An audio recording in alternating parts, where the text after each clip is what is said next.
राज्यों से राजकुमार और विद्वान आने लगे, लेकिन अब तक कोई सफल नहीं हुआ था। आराध्या की पहेलियां केवल शब्दों का खेल नहीं थीं, वे जीवन के गहरे रहस्यों से जुड़ी होतीं, जो दिल और दिमाग दोनों की परीक्षा लेतीं। उसी राज्य के एक छोटे से गांव में, जो राजधानी से कई कोस दूर था, रहता था एक गरीब कुमार। नाम था अर्जुन।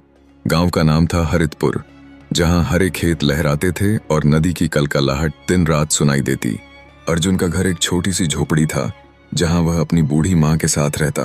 उसके पिता कई साल पहले एक दुर्घटना में गुजर चुके थे, इसलिए अर्जुन दिन भर खेतों में मजदूरी करता, फसल बोता, पानी देता और शाम को थक कर घर लौटता।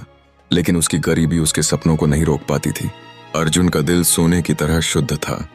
वह कभी किसी से ईर्ष्या नहीं करता, हमेशा दूसरों की मदद करता, और उसकी बुद्धि तलवार की धार की तरह तेज थी। शाम को जब सूरज डूबता, वह गांव के पुराने बरगद के पेड़ के नीचे बैठकर किताबें पढ़ता। ये किताबें उसे गांव के पंडित जी से मिली होती, प्राचीन कथाएं, दर्शन शास्त्र और पहेलियां। रात को वह छत पर लेटकर तारों को देखता और सपने बुनता। उसका सबसे बड़ा सपना था राजकुमारी आराध्या से मिलना।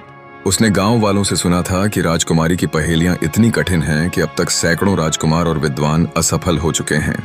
लेकिन अर्जुन के मन में एक आग थी। वह जानता था कि पहेलियां केवल शब्द नहीं, जीवन के रहस्य हैं।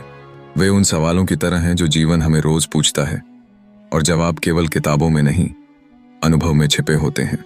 एक दिन जब गांव में राजा की घोषणा का ढोल पीटा गया, तो अर्जुन के कानों में वह आवाज गूंज गई। ढोल की थाप उसके दिल की धड़कन से मिल गई। घोषणा थी कि अगले सप्ताह महल में पहेलियों की प्रतियोगिता होगी। अर्जुन ने फैसला कर लिया। वह पैदल ही राजधानी की ओर चल पड़ा। उसके पास न घोड़ा था, न रथ, न धन, केवल उसकी बुद्धि और एक छोटा सा थैला।